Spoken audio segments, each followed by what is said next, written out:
Chapter 13.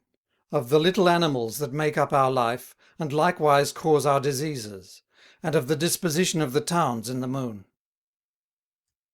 During all this discourse I made signs to my landlord, that he would try if he could oblige the philosophers to fall upon some head of the science which they professed.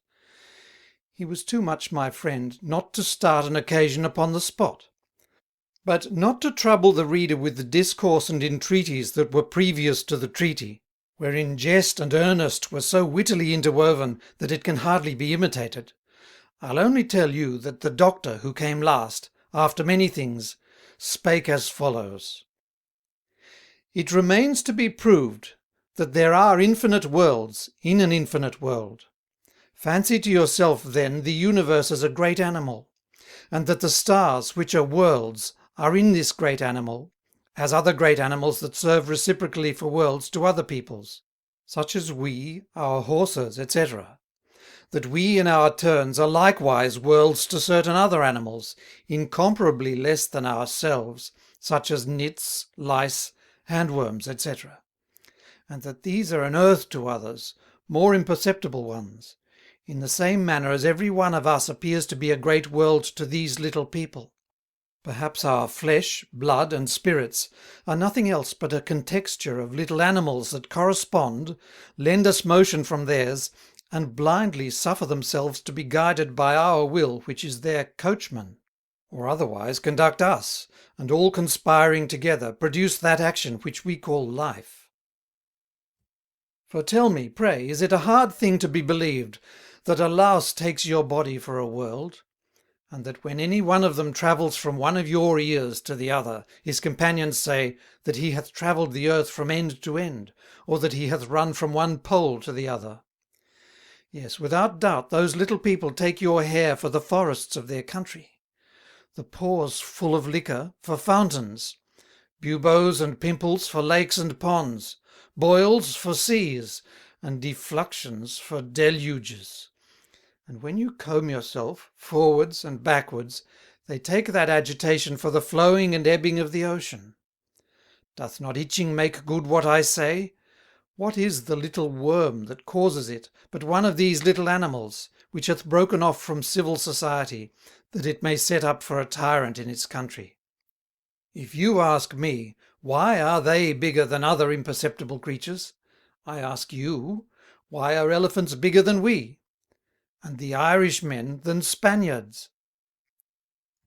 As to the blisters and scurf, which you know not the cause of, they must either happen by the corruption of their enemies, which these little blades have killed, or which the plague has caused by the scarcity of food, for which the seditious worried one another and left mountains of dead carcasses rotting in the field, or because the tyrant, having driven away on all hands his companions, who by their bodies stopped up the pores of ours, hath made way out for the waterish matter, which being extravasted out of the sphere of the circulation of our blood, is corrupted. It may be asked, perhaps, why a nit or handworm produces so many disorders.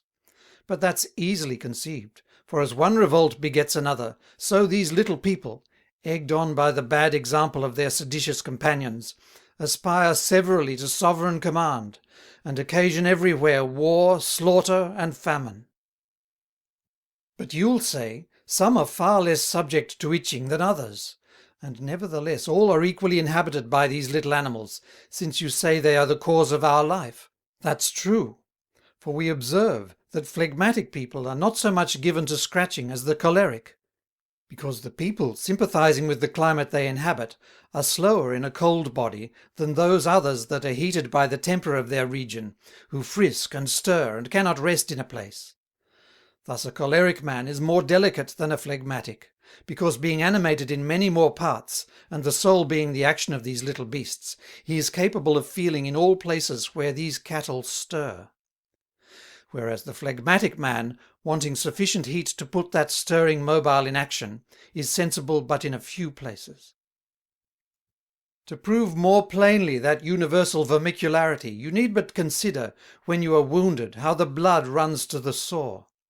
Your doctors say that it is guided by provident nature, who would succour the parts debilitated, which might make us conclude that besides the soul and mind there were a third intellectual substance that had distinct organs and functions. And therefore it seems to me far more rational to say that these little animals, finding themselves attacked, send to demand assistance from their neighbours, and thus, recruits flocking in from all parts, and the country being too little to contain so many, they either die of hunger, or we stifled in the press. That mortality happens when the boil is ripe. For as an argument that these animals at that time are stifled, the flesh becomes insensible. Now if bloodletting, which is many times ordered to divert the fluxion, do any good, it is because, being much lost by the orifice which these little animals laboured to stop, they refuse their allies assistance, having no more forces than is enough to defend themselves at home. Thus he concluded, and when the second philosopher perceived by all our looks that we longed to hear him speak in his turn, "Men," said he, "seeing you are curious to instruct this little animal, our like, in somewhat of the science which we profess, I am now dictating a treatise which I wish he might see, because of the light it gives to the understanding of our natural philosophy. It is an explication of the original of the world. But seeing I am in haste to set my bellows at work, for tomorrow without delay the town departs, I hope you'll excuse my want of time, and I promise to satisfy you as soon as the town is arrived at the place whither it is to go."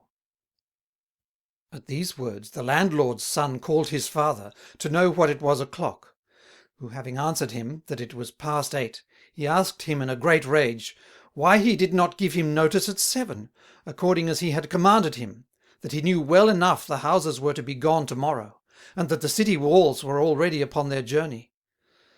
"Son," replied the good man, "since you sat down to table, there is an order published, that no house shall budge before next day." "That's all one," answered the young man. "You ought blindly to obey, not to examine my orders, and only remember what I commanded you. Quick, go fetch me your effigies." So soon as it was brought, he took hold on't by the arm, and whipped it a whole quarter of an hour. "Away, you ne'er-be-good," continued he. "As a punishment for your disobedience, it's my will and pleasure that this day you serve for a laughing-stock to all people. And therefore I command you not to walk but upon 2 legs till night." The poor man went out in a very mournful condition, and the young man excused to us his passion. I had much ado, though I bit my lip, to forbear laughing at so pleasant a punishment, and therefore to take me off of this odd piece of pedantic discipline, which without doubt would have made me burst out at last, I prayed my philosopher to tell me what he meant by that journey of the town he talked of, and if the houses and walls travelled. "Dear stranger," answered he, "we have some ambulatory towns, and some sedentary. The ambulatory, as for instance this wherein now we are built in this manner. The architector, as you see, builds every palace of a very light sort of timber, supported by 4 wheels underneath. In the thickness of one of the walls he places 10 large pair of bellows, whose snouts pass in a horizontal line through the upper story, from one pinnacle to the other; so that when towns are to be removed from one place to another, for according to the seasons they change the air, every one spreads a great many sails upon one side of the house, before the noses of the bellows. Then, having wound up a spring to make them play, in less than 8 days' time their houses, by the continual puffs which these windy monsters blow, are driven, if one pleases, 100 leagues and more. For those which we call sedentary, they are almost like to your towers, save that they are of timber, and that they have a great and strong screw or vice in the middle, reaching from the top to the bottom, whereby they may be hoisted up or let down as people please.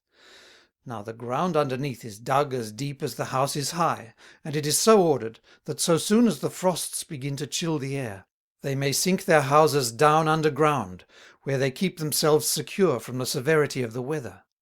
But as soon as the gentle breathings of the spring begin to soften and qualify the air, they raise them above ground again, by means of the great screw I told you of.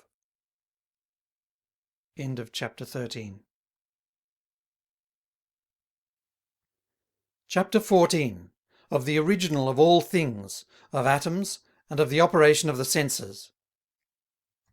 I prayed him since he had showed so much goodness, and that the town was not to part till next day, that he would tell me somewhat of that original of the world which he had mentioned not long before. And I promise you, said I, that in requital, so soon as I am got back to the moon, from whence my governor, pointing to my spirit, will tell you that I am come, I'll spread your renown there by relating the rare things you shall tell me. I perceive you laugh at that promise, because you do not believe that the moon I speak of is a world, and that I am an inhabitant of it. But I can assure you also that the people of that world, who take this only for a moon, will laugh at me when I tell you that your moon is a world, and that there are fields and inhabitants in it. He answered only with a smile, and spake in this manner.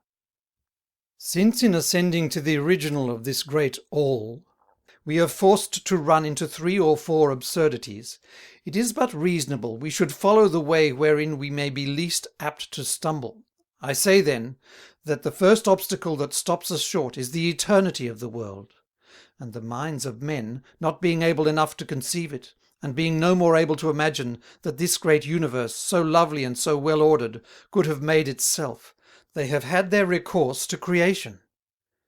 But like to him that would leap into a river for fear of being wet with rain, they save themselves out of the clutches of a dwarf by running into the arms of a giant. And yet they are not safe for all that. For that eternity which they deny the world, because they cannot comprehend it, they attribute it to God, as if he stood in need of that present, and as if it were easier to imagine it in the one than in the other. For tell me, pray, was it ever yet conceived in nature, how something can be made of nothing? Alas! Betwixt nothing and an atom only, there are such infinite disproportions, that the sharpest wit could never dive into them. Therefore, to get out of this inextricable labyrinth, you must admit of a matter eternal with God. But you'll say to me, grant I should allow you that eternal matter, how could that chaos dispose and order itself?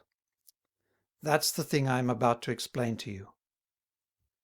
My little animal, after you have mentally divided every little visible body into an infinite many little invisible bodies, you must imagine that the infinite universe consists only of these atoms, which are most solid, most incorruptible, and most simple, whose figures are partly cubical, partly parallelograms, partly angular, partly round, partly sharp-pointed, partly pyramidal, partly 6-cornered, and partly oval, which act all severally according to their various figures. And to show that it is so, put a very round ivory bowl upon a very smooth place, and with the least touch you give it will be 1/2 of an hour before it rest. Now I say, that if it were perfectly round, as some of the atoms I speak of are, and the surface on which it is put perfectly smooth, it would never rest. If art then be capable of inclining a body to a perpetual motion, why may we not believe that nature can do it? It's the same with the other figures, of which the square requires a perpetual rest, others an oblique motion, others a half motion, as trepidation, and the round, whose nature is to move, joining a pyramidal, makes that, perhaps, which we call fire, because not only fire is in continual agitation, but also because it easily penetrates.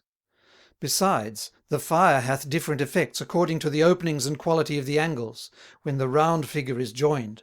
For example, the fire of pepper is another thing than the fire of sugar. The fire of sugar differs from that of cinnamon from that of the clove, and this from the fire of a faggot. Now the fire, which is the architect of the parts and whole of the universe, hath driven together and congregated into an oak the quantity of figures which are necessary for the composition of that oak. But you'll say, how could hazard congregate into one place all the figures that are necessary for the production of that oak? I answer, that it is no wonder that matter so disposed should form an oak, but the wonder should have been greater, if the matter being so disposed the oak had not been produced. Had there been a few less of some figures, it would have been an elm, a poplar, a willow, and fewer of them still, it would have been the sensitive plant, an oyster, a worm, a fly, a frog, a sparrow, an ape, a man. If 3 dice being flung upon a table, there happen a raffle of 2, or all, a 3, a 4, and a 5, or 2 sixes, and a third in the bottom, would you say, oh strange, that each die should turn up such a chance, when there were so many others? A sequence of 3 hath happened. Oh, strange! 2 6s turned up, and the bottom of the 3rd. Oh, strange! I am sure that, being a man of sense, you will never make such exclamations. For since there is but a certain quantity of numbers upon the dice, it's impossible but some of them must turn up. And you wonder, after that, how matter shuffled together pell-mell, as chance pleases, should make a man, seeing so many things were necessary for the construction of his being. You know not then that this matter tending to the fabric of a man hath been 1,000,000 times stopped in its progress for forming sometimes a stone, sometimes lead, sometimes coral, sometimes flour, sometimes a comet, and all because of more or less figures that were required for the framing of a man. So that it is no great wonder if amongst infinite matters, which incessantly change and stir, some have hit upon the construction of the few animals, vegetables, and minerals which we see, than if in 100 casts of the dice one should throw a raffle. Nay, indeed, it is impossible that in this hurling of things nothing should be produced, and yet this will be always admired by a blockhead, who little knows how small a matter would have made it to have been otherwise. When the great river of makes a mill to grind, or guides the wheels of a clock, and the brook of only runs, and sometimes absconds, you will not say that that river hath a great deal of wit, because you know that it hath met with things disposed for producing such rare feats. For had not the mill stood in the way, it would not have ground the corn. Had it not met the clock, it would not have marked the hours. And if the little rivulet I speak of had met with the same opportunities, it would have wrought the very same miracles. Just so it is with the fire that moves of itself. For finding organs fit for the act of reasoning, it reasons. When it finds only such as are proper for sensation, it sensates. And when such as are fit for vegetation, it vegetates. And to prove it is so, put out but the eyes of a man, the fire of whose soul makes him to see, and he will cease to see, just as our great clock will leave off to make the hours, if the movements of it be broken. In fine, these primary and indivisible atoms make a circle, whereon without difficulty move the most perplexed difficulties of natural philosophy. Not so much as even the very operation of the senses, which no body hitherto hath been able to conceive, but I will easily explain by these little bodies. Let us begin with the sight. It deserves, as being the most incomprehensible, our first essay. It is performed then, as I imagine, when the tunicles of the eye, whose pores resemble those of glass, transmitting that fiery dust which is called visual rays, the same is stopped by some opacous matter which makes it recoil, and then, meeting in its retreat the image of the object that forced it back, and that image being but an infinite number of little bodies exhaled in an equal superfice from the object beheld, it pursues it to our eye. You'll not fail to object, I know, that glass is an opacous body, and very compact, and that nevertheless, instead of reflecting other bodies, it lets them pass through. But I answer, that the pores of glass are shaped in the same figure as those atoms are which pass through it. And as a wheat sieve is not proper for sifting of oats, nor an oat sieve to sift wheat, so a box of deal board, though it be thin and lets a sound go through it, is impenetrable to the sight. And a piece of crystal, though transparent and pervious to the eye, is not penetrable to the touch. I could not here forbear to interrupt him. A great poet and philosopher of our world, said I, hath, after Epicurus and Democritus, spoken of these little bodies, in the same manner almost as you do, and therefore you don't at all surprise me by that discourse. Only tell me, I pray, as you proceed, how, according to your principles, you'll explain to me the manner of drawing your picture in a looking-glass. That's very easy, replied he, for imagine with yourself that those fires of our eyes, having passed through the glass and meeting behind it an opacous body that reverberates them, they come back the way they went, and finding those little bodies marching in equal superfices upon the glass, they repel them to our eyes, and our imagination, hotter than the other faculties of our soul, attracts the more subtle, whereby it draws our picture in little. It is as easy to conceive the act of hearing, and for brevity's sake let us only consider it in the harmony of a lute, touched by the hand of a master. You'll ask me, How can it be that I perceive at so great a distance a thing which I do not see? Does there a sponge go out of my ears that drinks up that music and brings it back with it again? Or does the player beget in my head another little musician with another little lute, who has orders like an echo to sing over to me the same airs? No, but that miracle proceeds from this, that the string touched, striking those little bodies of which the air is composed, drives it gently into my brain, with those little corporeal nothings that sweetly pierce into it. And according as the string is stretched, the sound is high, because it more vigorously drives the atoms, and the organ being thus penetrated, furnisheth the fancy wherewith to make a representation. If too little, then our memory not having as yet finished its image, we are forced to repeat the same sound to it again, to the end it may take enough of materials, which for instance the measures of a saraband furnish it with, for finishing the picture of that saraband.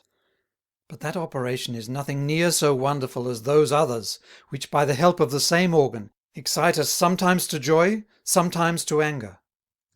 And this happens when in that motion these little bodies meet with other little bodies within us moving in the same manner, or whose figure renders them susceptible of the same agitation. For then these newcomers stir up their landlords to move as they do, and thus, when a violent air meets with the fire of our blood, it inclines it to the same motion, and animates it to a sally, which is the thing we call heat of courage. If the sound be softer, and have only force enough to raise a less flame in greater agitation, by leading it along the nerves, membranes, and through the interstices of our flesh, it excites that tickling which is called joy. And so it happens in the ebullition of the other passions, according as these little bodies are more or less violently tossed upon us, according to the motion they receive by the rencounter of other agitations, and according as they find dispositions in us for motion. So much for hearing. Now I think the demonstration of touching will be every whit as easy, if we conceive that out of all palpable matter there is a perpetual emission of little bodies, and that the more we touch them, the more evaporates, because we press them out of the subject itself, as water out of a sponge when we squeeze it. The hard make a report to the organ of their hardness, the soft of their softness, the rough, etc.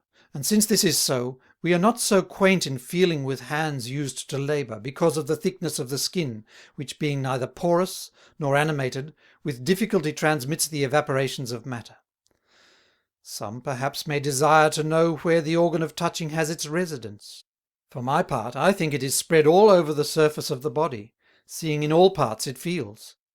Yet I imagine that the nearer the member wherewith we touch be to the head, the sooner we distinguish, which experience convinces us of, when with shut eyes we handle anything, for then we'll more easily guess what it is, and if on the contrary we feel it with our hinder feet, it will be harder for us to know it. And the reason is, because our skin being all over perforated, our nerves, which are of no compacter matter, lose by the way a great many of those little atoms through the little holes of their contexture before they reach the brain, which is their journey's end. It remains that I speak of the smelling and tasting. Pray tell me, when I taste a fruit, is it not because the heat of my mouth melts it? Confess to me, then, that there being salts in a pear, and that they being separated by dissolution into little bodies of a different figure from those which make the taste of an apple, they must needs pierce our palate in a very different manner. Just so as the thrust of a pike that passes through me is not like the wound which a pistol bullet makes me feel with a sudden start, and as that pistol bullet makes me suffer another sort of pain than that of a slug of steel. I have nothing to say as to the smelling, seeing the philosophers themselves confess that it is performed by a continual emission of little bodies. Now upon the same principle will I explain to you the creation, harmony, and influence of the celestial globes, with the immutable variety of meteors. He was about to proceed, but the old landlord coming in made our philosopher think of withdrawing. He brought in crystals full of glow-worms to light the parlour, but seeing those little fiery insects lose much of their light when they are not fresh gathered, these which were 10 days old had hardly any at all. My spirit stayed not till the company should complain of it, but went up to his chamber, and came immediately back again with 2 bowls of fire so sparkling that all wondered he burnt not his fingers. "These incombustible tapers," said he, "will serve us better than your week of worms. They are rays of the sun, which I have purged from their heat. Otherwise the corrosive qualities of their fire would have dazzled and offended your eyes. I have fixed their light and enclosed it within these transparent bowls. That ought not to afford you any great cause of admiration, for it is not harder for me, who am a native of the sun, to condense his beams, which are the dust of that world, than it is for you to gather the atoms of the pulverized earth of this world." Thereupon our landlord sent a servant to wait upon the philosopher's home, it being then night, with 12 globes of glowworms hanging at his 4 legs. As for my preceptor and myself, we went to rest by order of the physiognomist. He laid me that night in a chamber of violets and lilies, and ordered me to be tickled after the usual manner. End of chapter 14. Chapter 15. Of the books in the moon and their fashion, of death, burial, and burning, of the manner of telling the time, and of noses. Next morning, about 9 o'clock, my spirit came in and told me that he was come from court, where one of the Queen's maids of honour had sent for him, and that she had inquired after me, protesting that she still persisted in her design to be as good as her word, that is, that with all her heart she would follow me, if I would take her along with me to the other world. Which exceedingly pleased me, said he, when I understood that the chief motive which inclined her to the voyage was to become Christian, and therefore I have promised to forward her design what lies in me, and for that end to invent a machine that may hold 3 or 4, wherein you may mount today, both together, if you think fit. I'll go seriously set about the performance of my undertaking, and in the meantime, to entertain you during my absence, I leave you here a book, which heretofore I brought with me from my native country. The title of it is The States and Empires of the Sun, with an edition of the History of the Spark. I also give you this, which I esteem much more.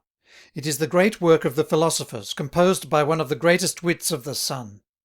He proves in it that all things are true, and shows the way of uniting physically the truths of every contradiction, as for example that white is black, and black white, that one may be and not be at the same time, that there may be a mountain without a valley, that nothing is something, and that all things that are not. But observe that he proves all these unheard-of paradoxes without any captious or sophistical argument. When you are weary of reading, you may walk or converse with our landlord's son. He has a very charming wit. But that which I dislike in him is, that he is a little atheistical. If he chance to scandalize you, or by any argument shake your faith, fail not immediately to come and propose it to me, and I'll clear the difficulties of it. Any other but I would enjoin you to break company with him, but since he is extremely proud and conceited, I am certain he would take your flight for a defeat, and would believe your faith to be grounded on no reason if you refused to hear his." Having said so, he left me, and no sooner was his back turned, but I fell to consider attentively my books and their boxes, that's to say, their covers, which seemed to me to be wonderfully rich.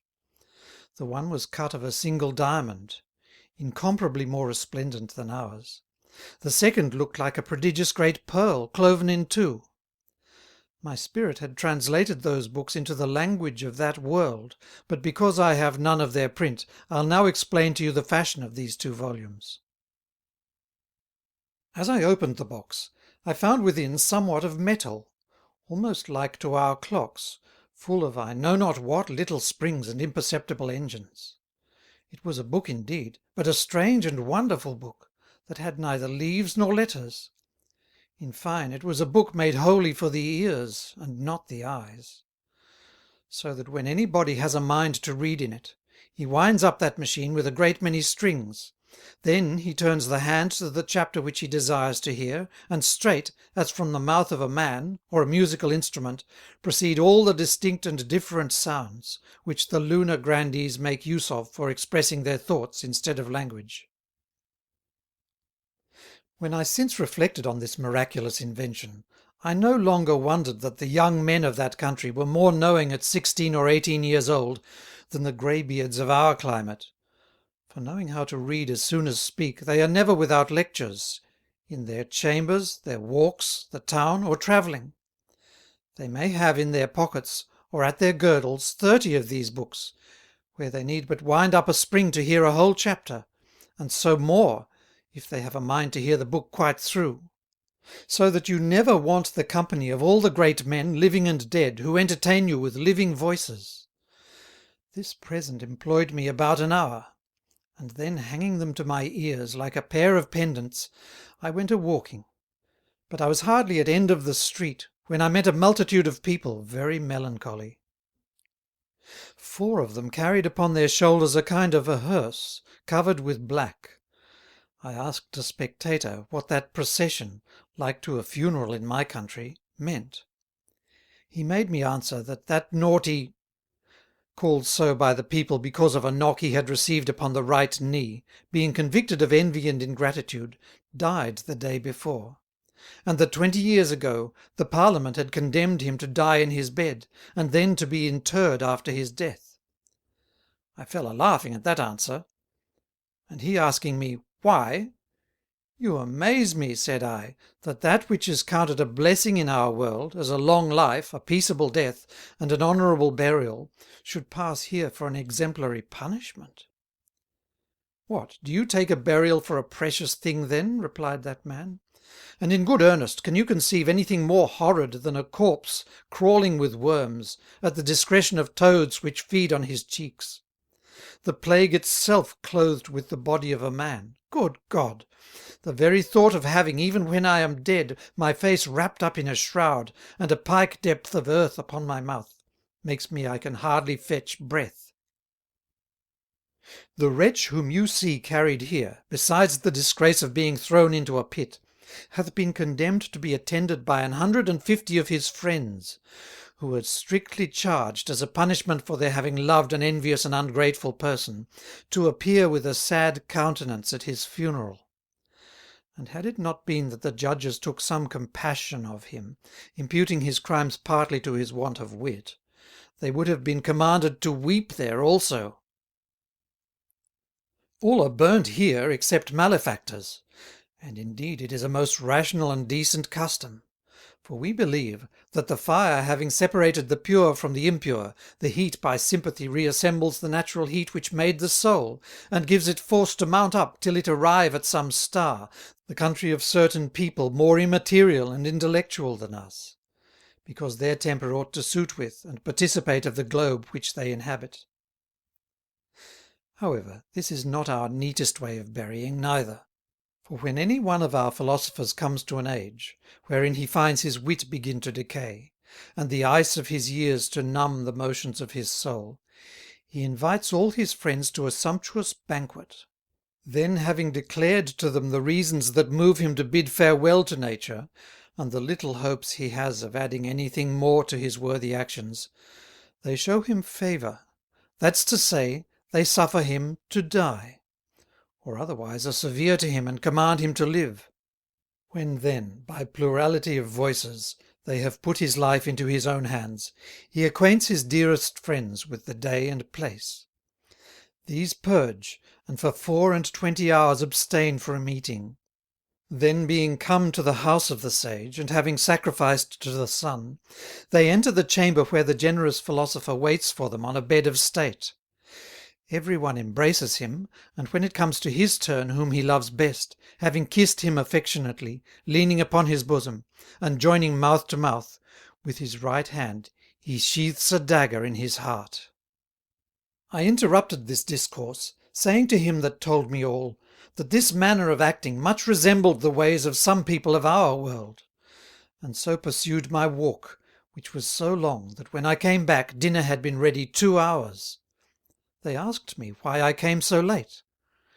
"It is not my fault," said I to the cook who complained.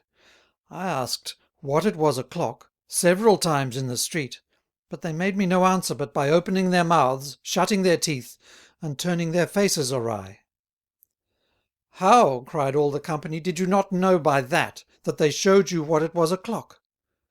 "Faith," said I, "they might have held their great noses in the sun long enough before I had understood what they meant." "It's a commodity," said they, "that saves them the trouble of a watch. For with their teeth they make so true a dial, that when they would tell anybody the hour of the day, they do no more but open their lips, and the shadow of that nose, falling upon their teeth, like the gnomon of a sundial, makes the precise time. Now, that you may know the reason why all people in this country have great noses. As soon as a woman is brought to bed, the midwife carries the child to the master of the seminary, and exactly at the year's end, the skilful being assembled, if his nose prove shorter than the standing measure, which an alderman keeps, he is judged to be a flat nose, and delivered over to be gelt. You'll ask me, no doubt, the reason of that barbarous custom, and how it comes to pass that we, amongst whom virginity is a crime, should enjoin continence by force. But know that we do so because after 30 ages' experience we have observed that a great nose is the mark of a witty, courteous, affable, generous, and liberal man, and that a little nose is a sign of the contrary. Wherefore of flat noses we make eunuchs, because the Republic had rather have no children at all than children like them." He was still a-speaking when I saw a man come in stark naked. I presently sat down and put on my hat to show him honour, for these are the greatest marks of respect that can be showed to any in that country. "The kingdom," said he, "desires you would give the magistrates notice before you return to your own world, because a mathematician hath just now undertaken before the council, that provided when you are returned home you would make a certain machine, that he'll teach you how to do. He'll attract your globe and join it to this." During all this discourse we went on with our dinner, and as soon as we rose from table, we went to take the air in the garden, where, taking occasion to speak of the generation and conception of things, he said to me, "You must know that the earth, converting itself into a tree, from a tree into a hog, and from a hog into a man, is an argument that all things in nature aspire to be men, since that is the most perfect being, as being a quintessence, and the best devised mixture in the world, which alone unites the animal and rational life into one.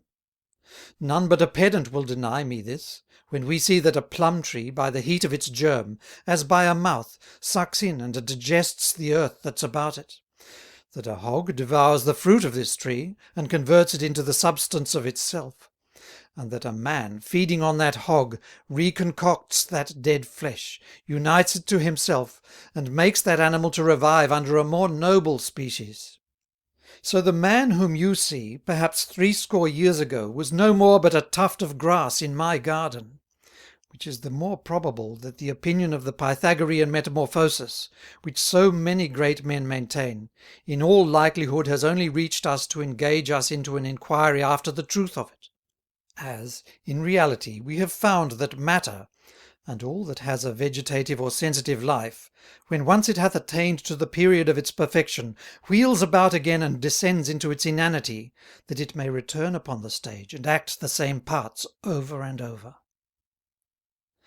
I went down extremely satisfied to the garden, and was beginning to rehearse to my companion what our master had taught me, when the physiognomist came to conduct us to supper, and afterwards to rest. End of chapter 15. Chapter 16. Of miracles, and of curing by the imagination. Next morning, so soon as I awoke, I went to call up my antagonist. "It is," said I, accosting him, "as great a miracle to find a great wit, like yours, buried in sleep, as to see fire without heat and action." He bore with this ugly compliment. "But," cried he, with a choleric kind of love, "will you never leave these fabulous terms? Know that these names defame the name of a philosopher, and that seeing the wise man sees nothing in the world but what he conceives, and judges may be conceived, he ought to abhor all those expressions of prodigies and extraordinary events of nature which blockheads have invented to excuse the weakness of their understanding. I thought myself then obliged in conscience to endeavour to undeceive him, and therefore said I, "Though you be very stiff and obstinate in your opinions, yet I have plainly seen supernatural things happen." "Say you so?" continued he. "You little know that the force of imagination is able to cure all the diseases which you attribute to supernatural causes, by reason of a certain natural balsam, that contains qualities quite contrary to the qualities of the diseases that attack us; which happens when our imagination informed by pain searches in that place for the specific remedy, which it applies to the poison. That's the reason why an able physician of your world advises the patient to make use of an ignorant doctor whom he esteems to be very knowing, rather than of a very skilful physician whom he may imagine to be ignorant; because he fancies that our imagination labouring to recover our health, provided it be assisted by remedies, is able to cure us, but that the strongest medicines are too weak when not applied by imagination. Do you think it strange that the first men of your world lived so many ages without the least knowledge of physic? No. And what might have been the cause of that in your judgment? Unless their nature was as yet in its force, and that natural balsam in vigour, before they were spoilt by the drugs wherewith physicians consume you. It being enough then for the recovery of one's health, earnestly to wish for it, and to imagine himself cured; so that their vigorous fancies, plunging into that vital oil, extracted the elixir of it, and applying actives to passives, in almost the twinkling of an eye they found themselves as sound as before; which, notwithstanding the depravation of nature, happens even at this day, though somewhat rarely, and is by the multitude called a miracle. For my part, I believe not a jot on't, and have this to say for myself, that it is easier for all these doctors to be mistaken, than that the other may not easily come to pass. For I put the question to them: a patient recovered out of a fever, heartily desired, during his sickness, as it is like, that he might be cured, and, may be, made vows for that effect, so that of necessity he must either have died, continued sick, or recovered. Had he died, then would it have been said, kind Heaven hath put an end to his pains; nay, and that according to his prayers, he was now cured of all diseases, praised be the Lord. Had his sickness continued, one would have said, he wanted faith; but because he is cured, it's a miracle forsooth. Is it not far more likely that his fancy, being excited by violent desires, hath done its duty and wrought the cure? For grant he hath escaped, what then? Must it needs be a miracle? How many have we seen, pray, and after many solemn vows and protestations, go to pot with all their fair promises and resolutions? But at least, replied I to him, if what you say of that balsam be true, it is a mark of the rationality of our soul. Seeing without the help of our reason or the concurrence of our will, she acts of herself, as if being without us, she applied the active to the passive. Now, if being separated from us she is rational, it necessarily follows that she is spiritual. And if you acknowledge her to be spiritual, I conclude she is immortal, seeing death happens to animals only by the changing of forms, of which matter alone is capable. The young man at that, decently sitting down upon his bed, and making me also to sit, discoursed, as I remember, in this manner: As for the soul of beasts, which is corporeal, I do not wonder they die, seeing the best harmony of the four qualities may be dissolved, the greatest force of blood quelled, and the loveliest proportion of organs disconcerted. But I wonder very much that our intellectual, incorporeal, and immortal soul should be constrained to dislodge and leave us by the same cause that makes an ox to perish. Hath she covenanted with our body, that as soon as he should receive a prick with a sword in the heart, a bullet in the brain, or a musket shot through the chest, she should pack up and be gone?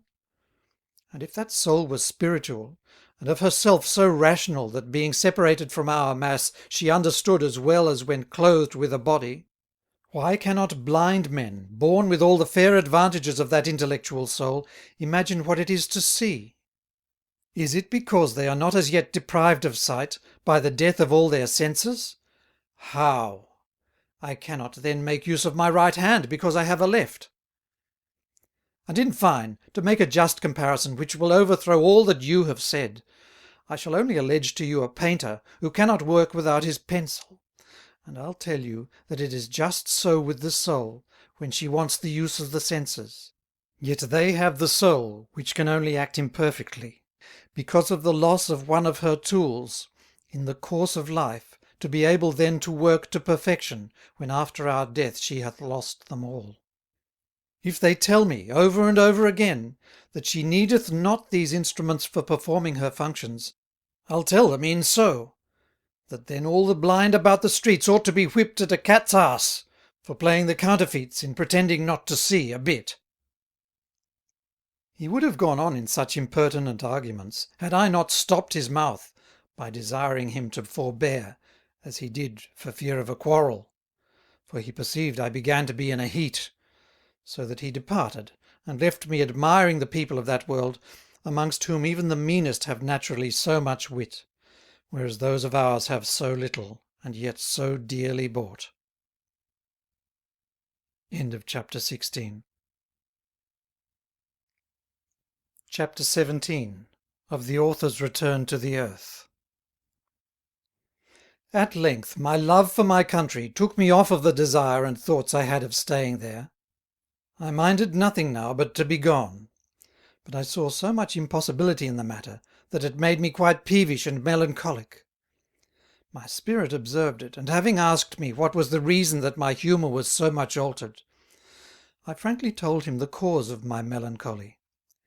But he made me such fair promises concerning my return, that I relied wholly upon him. I acquainted the council with my design, who sent for me, and made me take an oath, that I should relate in our world all that I had seen in that. My passports then were expeded, and my spirit, having made necessary provisions for so long a voyage, asked me what part of my country I desired to light in. I told him that since most of the rich youths of Paris, once in their lifetime, made a journey to Rome, imagining after that there remained no more worth the doing or seeing, I prayed him to be so good as to let me imitate them. But withal, said I, in what machine shall we perform the voyage?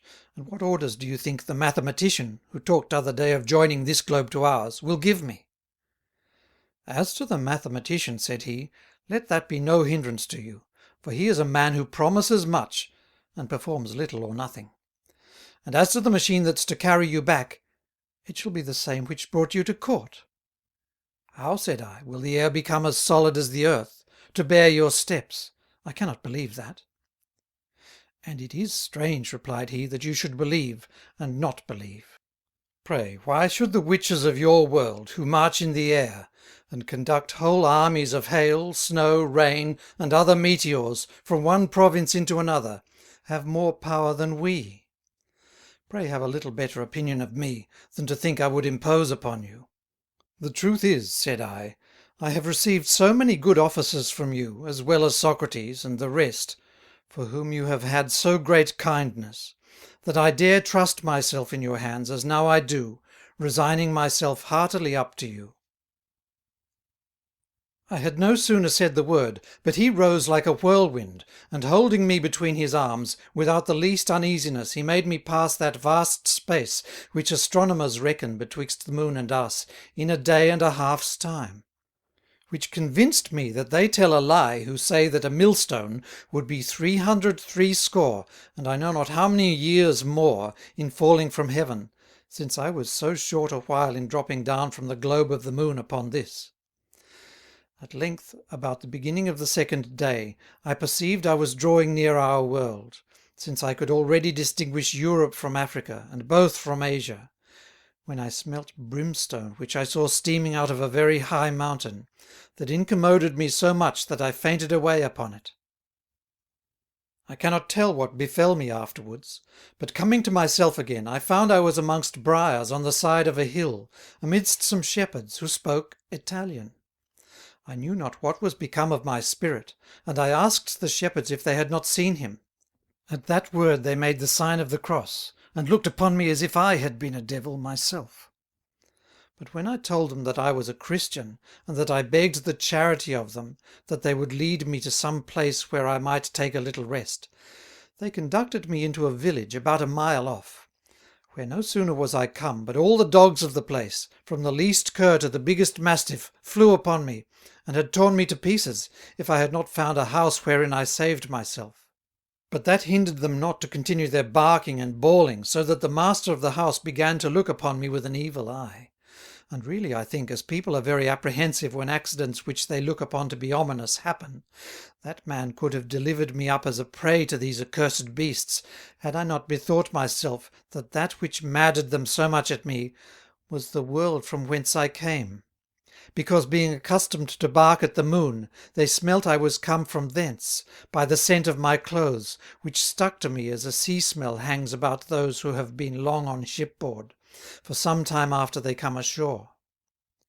To air myself then, I lay 3 or 4 hours in the sun upon a terrace walk, and being afterwards come down, the dogs, who smelt no more that influence which had made me their enemy, left barking, and peaceably went to their several homes. Next day I parted for Rome, where I saw the ruins of the triumphs of some great men, as well as of ages. I admired those lovely relics, and the repairs of some of them made by the modern. At length, having stayed there a fortnight in company of Monsieur de Cyrano, my cousin, who advanced me money for my return, I went to Civitavecchia, and embarked in a galley that carried me to Marseilles. During all this voyage my mind run upon nothing but the wonders of the last I made. At that time I began the memoirs of it, and after my return put them into as good order as sickness, which confines me to bed, would permit. But foreseeing that it will put an end to all my studies and travels, that I may be as good as my word to the council of that world, I have begged of Monsieur Lebret, my dearest and most constant friend, that he would publish them with the history of the Republic of the Sun, that of the Spark, and some other pieces of my composing, if those who have stolen them from us restore them to him, as I earnestly adjure them to do. End of chapter 17. End of A Voyage to the Moon by Cyrano de Bergerac, translated by Archibald Lovell.